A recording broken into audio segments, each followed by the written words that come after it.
everyone, this is Module 11. It's on electricity and magnetism, and we're going to start with Part 1, electricity. So go ahead and get your textbooks out and turn to Module 11 and your notes if you want to take notes along with this. So magnetic fields are everywhere, and we've learned that electrical and magnetic fields generate each other. The electromagnetic force makes electricity flow, it holds electrons in an atom, it makes lightning, it attracts magnets, makes aurora lights in the sky. Electricity and magnetism are governed by the same force. In the 1800s, there was a man named James Clerk Maxwell. He was a Scottish physicist, and he was homeschooled and a Christian. He graduated from Cambridge University in England, and he met Michael Faraday, who was the inventor of the electric generator and electric transformer. And as a team, they advanced our knowledge about electricity and magnetism, and that they are governed by the same force. So there were some rules for electrical charges that they discovered. Like charges repel one another and opposites attract. You probably already know that. Your book talks about more about James Clerk Maxwell and some of the things that he is known for. But the biggest one I want you to remember is that he discovered that, or theorized that, electricity and magnetism are governed by the same force. It was a French scientist, I might say his name wrong, Coulomb, on page 398, who discovered that electrical forces obey laws similar to Newton's law of universal gravitation, so gravity. So the force of electromagnetic charge between charged particles follows these principles. So they're directly proportional to the amount of charge on the object. So the greater the charge of an object, the greater the electromagnetic force. Also, the force is inversely proportional to the square of the distance between them. So what does that mean? Because we can say that, but it's kind of hard to visualize that. So on page 399, we'll go through this example together. A factor in math is the number that you multiply or divide by. So if you increase by a factor of 3, you're going to multiply by a factor of 3. If you decrease by a factor of 3, you're going to divide by a factor of 3. Now with both the electromagnetic forces and gravitational forces, the force is inversely proportional to the square of the distance between them. So in this example in your book, you have a positively charged object and a negatively charged object, and they're starting with a distance of 6. No units, just 6. And we're starting with the electromagnetic force being 9 newtons.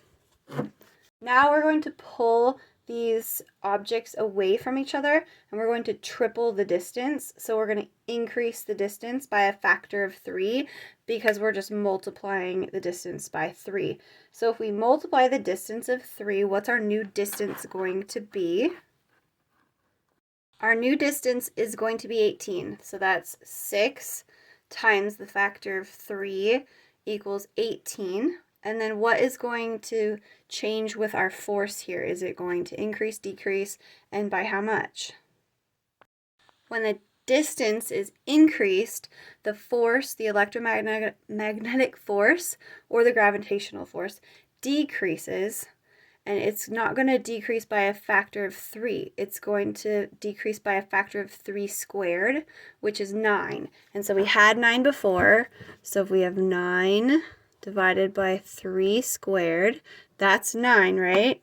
And so that equals 9 divided by 9, and we're left with 1 Newton. So you can see that increasing the distance decreases the electromagnetic force.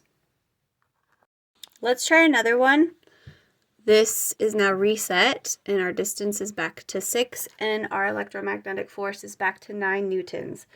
Now this time I'm going to push the objects toward each other from their original distance, so that the distance between them is going to be decreased by a factor of 3. That means it's going to be 1/3 of the distance. So if my distance is 6 and I'm decreasing by a factor of 3, that means I'm dividing that distance 6 by 3. And 6 divided by 3 is 2. So now I've got my electrically charged objects much closer to each other. So what's going to happen to the electromagnetic force?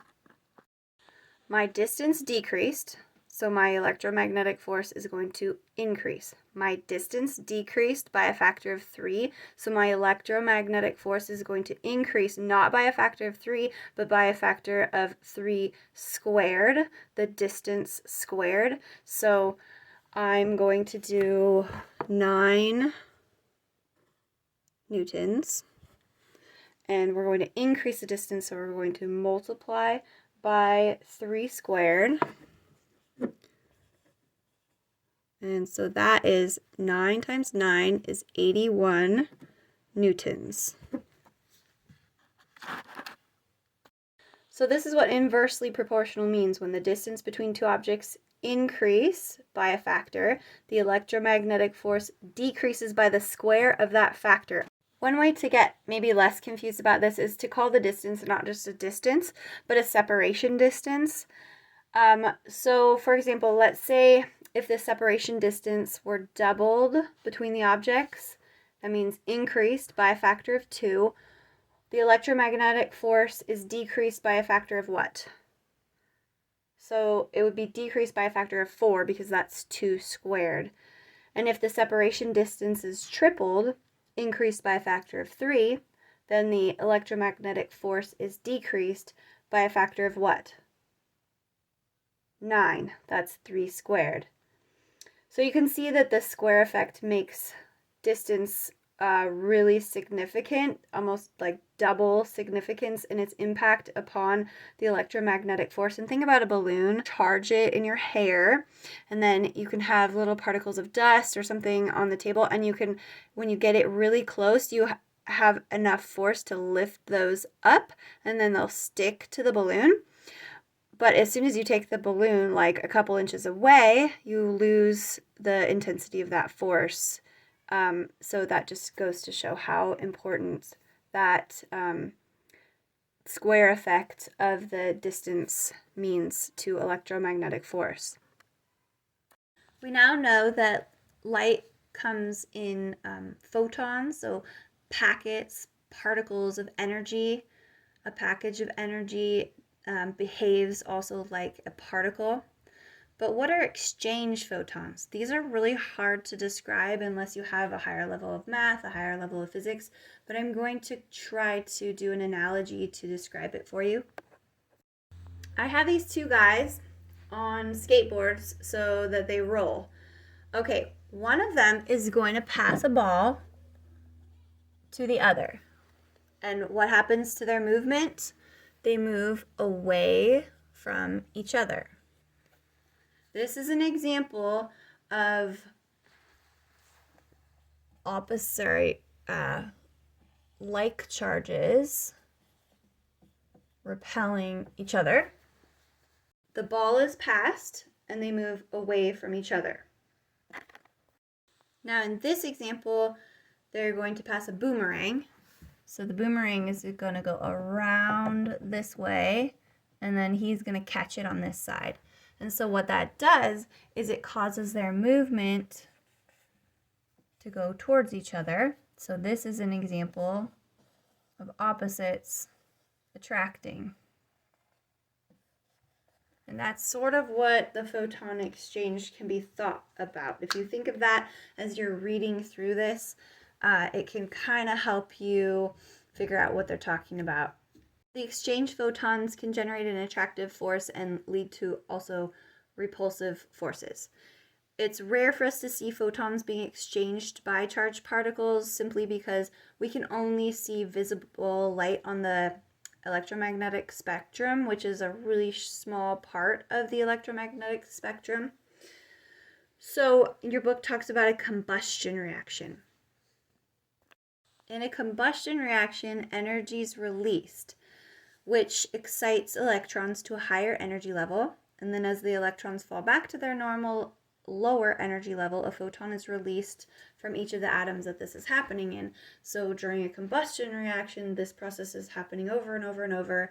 And so you have an electron that gets excited and goes to an outer energy level. So it's basically storing the energy.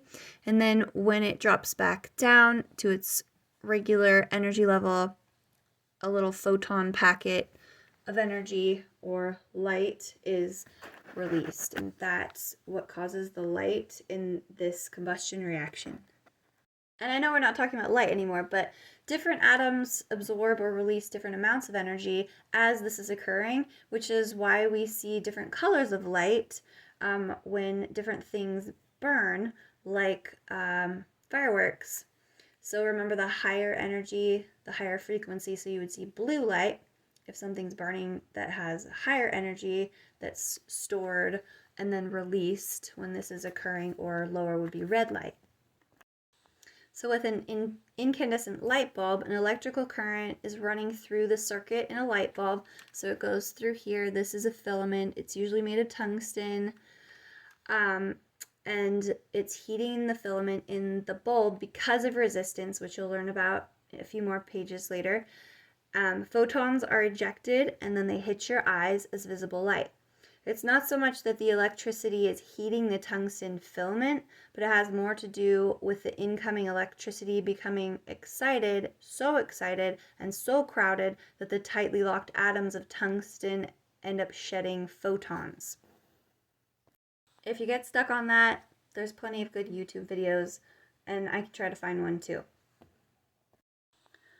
The more charge a particle has, the more photons it can exchange, and this is why the electromagnetic force between charged particles is directly proportional to the charge of the particle. There's an example in your book about two guys. One of them is throwing a ball blindfolded, and his chance of hitting the other guy would go down as the distance between them increases. His chance of hitting that other person is inversely proportional to the square of the distance between him and the other guy, much like the distance between charged particles. So those are the two big rules or principles to kind of remember. Let's talk about electrical fields. An electrical field is a region of space around an electrically charged particle in which an electric charge that entered that field would feel a force. So the electrical field exists whether there's an object there to repel or attract. An electrical field is a vector quantity, so it can be shown using arrows going towards or away from the charges. So the field lines go out from a positive charge and the field lines go in towards a negative charge. Notice that the lines are closer together the closer they are to the charge. And the farther away, the farther those vector arrows are from the charge, the field lines. So any charged particle that enters that field around this charged particle is going to be affected by a force. And I'm saying electrical field, but this is the same that you'll find for magnetic fields as well. How do atoms lose or gain electrons? It can happen through chemical reactions, which we learned about in chemistry. Also, charges can be transferred by friction, conduction, induction. With friction, electrons are transferred. So when you rub a balloon on your head, electrons are transferred to where they are more attracted to, and the balloon gains a negative charge. This could be like dragging your socks across the carpet, or also jumping on a dry trampoline. It could make your hair stand up. You could get a shock when you touch something metal after you've been dragging your dry socks across the carpet. Charging an object by conduction is when you're charging an object by allowing it to come in contact with an object that already has an electrical charge. So by touching a charged object, you allow electrons to be conducted between you and the charged object. One object's charge is reduced and the other object's charge is increased. So both objects have some charge to them. Like in this picture down here, she's touching this generator and the charge is transferred from the sphere to her, and then her hairs repel each other because they're all electrically charged the same way, negatively charged. Charging by induction occurs when the charges within a neutral object rearrange themselves, so it didn't have a charge, but now the charges within that object are rearranging themselves as a charged object is brought near, but the object is not touching. So the charged object brought near the neutral object is not touching it, but the neutral object is now rearranging its charges within it.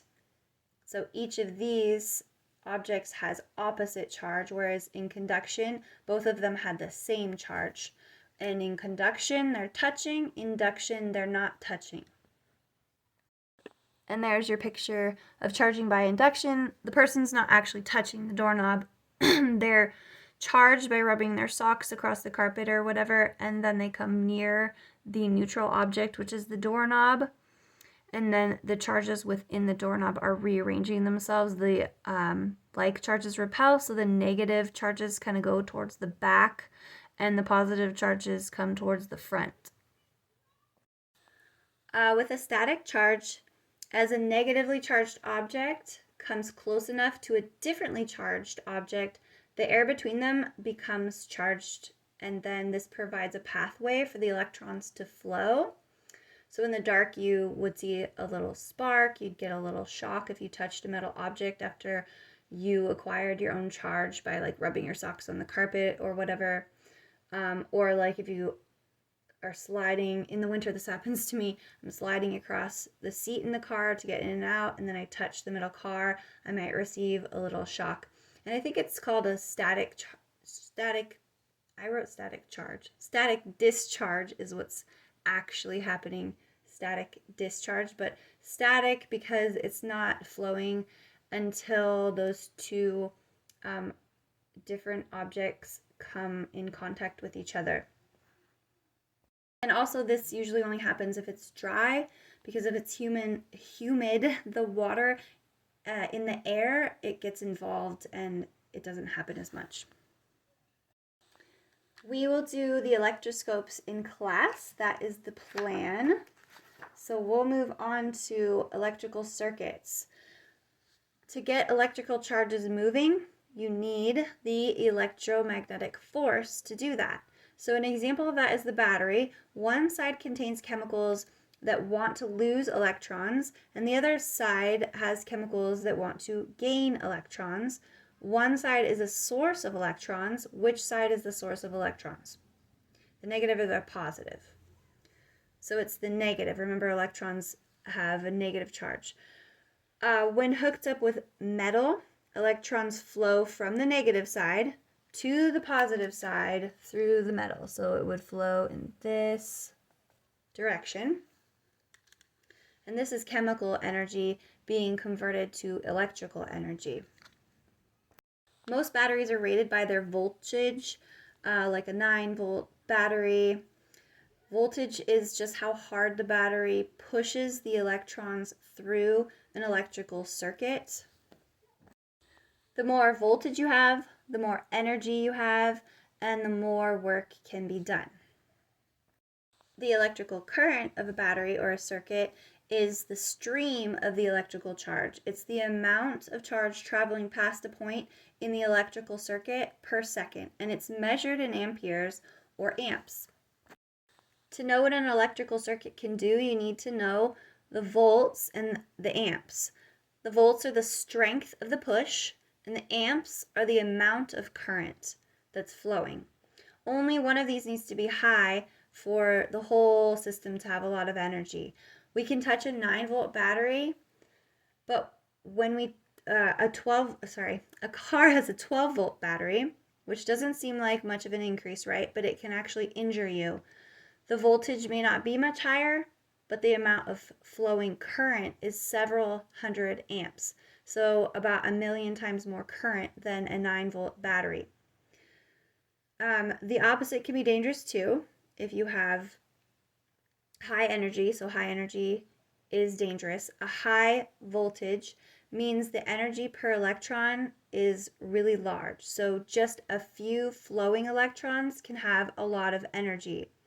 So a low current but a high voltage can be harmful, just like a low voltage but a high current can be harmful. Only one of them has to be high for it to be too much energy and it's harmful to us. Physicists draw electrical circuits with symbols. Some of the common symbols are the battery symbol, which is two lines. One is shorter, two parallel lines. One is shorter, one is longer. Which one's the positive side? The longer one is the positive side. The shorter one's the negative side. The X inside of the circle is a lamp, and then the switch is shown like this because it's basically like you could open and close that, and that's a switch. There's a whole bunch of symbols you can look at on page 411. They're kind of interesting, and you might see them if you ever work with circuits or instructions for them. Batteries were invented before scientists really understood electricity. Benjamin Franklin theorized that the positive side of a battery had too many of the mysterious particles, and the negative side had too few. But is that the way that we know electricity flows? Do we think that electricity flows from positive to negative? No. But this idea did spread to scientists all over the world.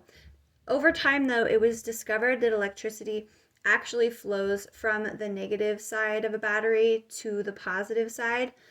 But by then, thousands of circuit drawings had been made incorrectly, had already been created. As a result, people kept on drawing circuits flowing positive to negative, and they called it conventional current. And it's still incorrect, but it's still used today.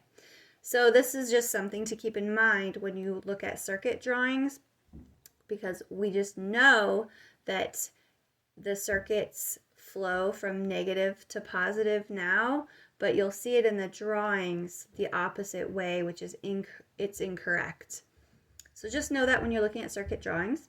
And that's the end of Module 11, Part 1. Do all of your on your own questions, take notes, and make sure you read the text and don't just watch this video. All right, thanks for watching.